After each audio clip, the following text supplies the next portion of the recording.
Hi everybody, today we are on chapter 16 of Proverbs. We are reading again from the Message translation. Mortals make elaborate plans, but God has the last word. Humans are satisfied with whatever looks good, but God probes for what is good. Put God in charge of your work, then what you've planned will take place. God made everything with a place and purpose, even the wicked are included, but for judgment. God can't stomach arrogance or pretense. Believe me, He'll put those upstarts in their place. Guilt is banished through love and truth. Fear of God deflects evil. When God approves of your life, even your enemies will end up shaking your hand. Far better to be right and poor than to be wrong and rich. We plan the way we want to live, but only God makes us able to live it. A good leader motivates, doesn't mislead, doesn't exploit. God cares about honesty in the workplace. Your business is His business. Good leaders abhor wrongdoing of all kinds. Sound leadership has a moral foundation. Good leaders cultivate honest speech. They love advisors who tell them the truth. An intemperate leader wreaks havoc in lives. You're smart to stay clear of someone like that. Good-tempered leaders invigorate lives. They're like spring rain and sunshine. Get wisdom. It's worth more than money. Choose insight over income every time. The road of right living bypasses evil. Watch your step and save your life. First pride, then the crash. The bigger the ego, the harder the fall. It's better to live humbly among the poor than to live it up among the rich and famous. It pays to take life seriously. Things work out when you trust in God. A wise person gets known for insight. Gracious words add to one's reputation. True intelligence is a spring of fresh water, while fools sweat it out the hard way. They make a lot of sense, these wise folks. Whenever they speak, their reputation increases. Gracious speech is like clover honey, good taste to the soul, quick energy for the body. There's a way that looks harmless enough. Look again, it leads straight to hell. Appetite is an incentive to work. Hunger makes you work all the harder. Mean people spread mean gossip. Their words smart and burn. Troublemakers start fights. Gossips break up friendships. Callous climbers betray their own friends. They'll stab their own grandmothers in the back. A shifty eye betrays an evil intention. A clenched jaw signals trouble ahead. Gray hair is a mark of distinction, the award for a God-loyal life. Moderation is better than muscle. Self-control better than political power. Make your motions and cast your votes, but God has the final say. So in chapter 16, we're looking at a couple different things. Solomon goes and repeats a few things that we've heard before, but he definitely sets out an outline for leadership and what a leader is, a good leader versus a bad leader, and then he gives us a couple other little points. Verse 2 was where I stopped already when I was reading this again. In the Good News translation, verse 2 says, "You may think everything you do is right, but the Lord judges your motives." So I immediately thought of how much we do in society and in the Christian church even. We do a lot of things and it's just not worth anything unless our motive is correct. So we can be volunteering at the food bank, at the hospital, doing all this stuff, but if our motive isn't correct, if our love for those people is not where it's at, if we're doing it to be able to tell others how much we do, or even just to tell ourselves, that we should feel good about it, to virtue signal, it's not worth anything to God. He does not care how many followers you have when you go into the food bank and Instagram praises you and claps its hands. He doesn't care about that. He really, really cares about the motivation of your heart. It's pretty obvious even just to us mortal humans when people go about doing good works just to get praise from it. And so if we don't like it, man, probably God really doesn't like it. He says he doesn't like it. So leadership.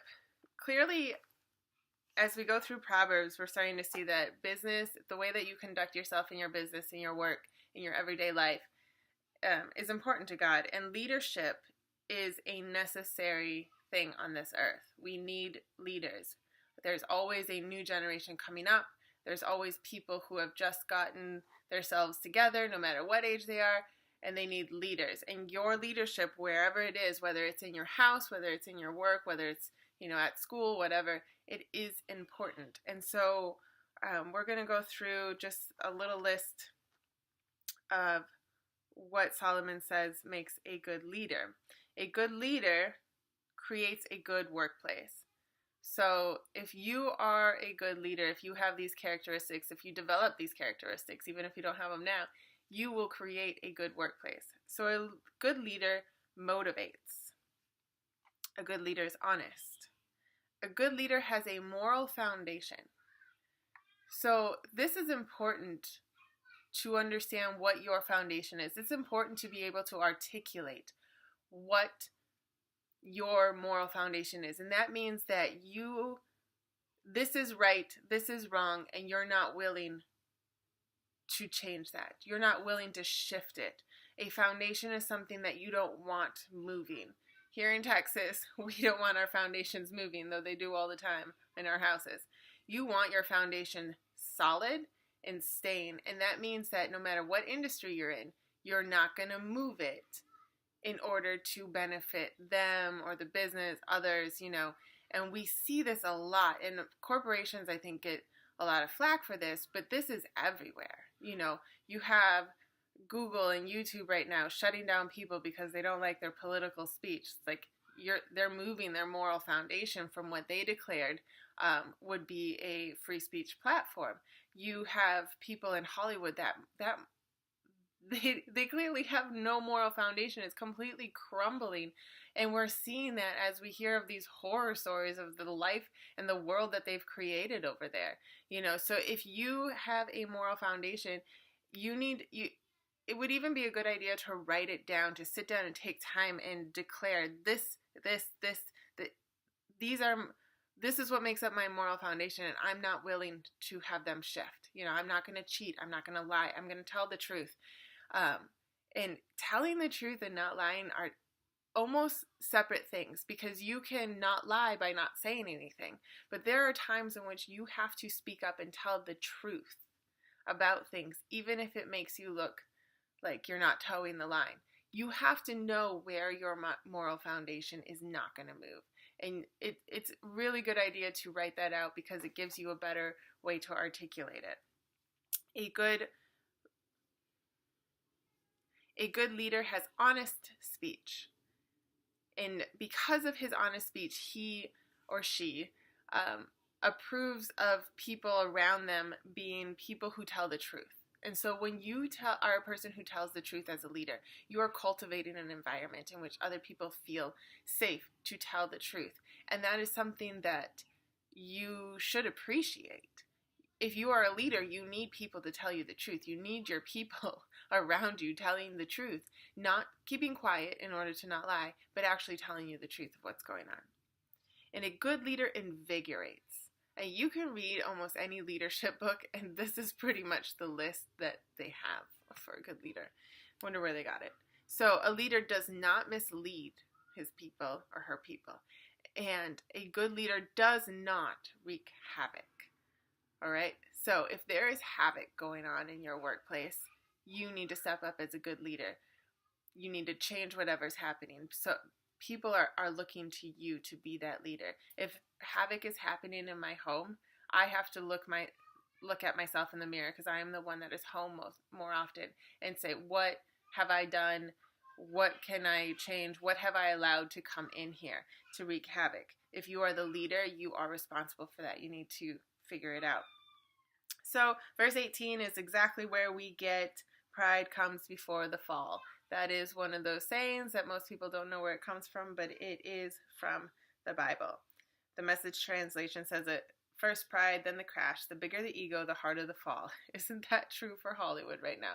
We're like politicians, all of the people who are just crashing to the ground now. Of course, it's harder when your ego is bigger, because there are more people there to see you crash and burn. It's more humiliating. I mean, it's national news when you beat your wife, or you've cheated, or you've, done things that you should not do to other people.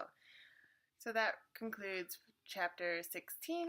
We will be back tomorrow with chapter 17. Please hit the like button, hit subscribe if you want to be notified when other videos drop.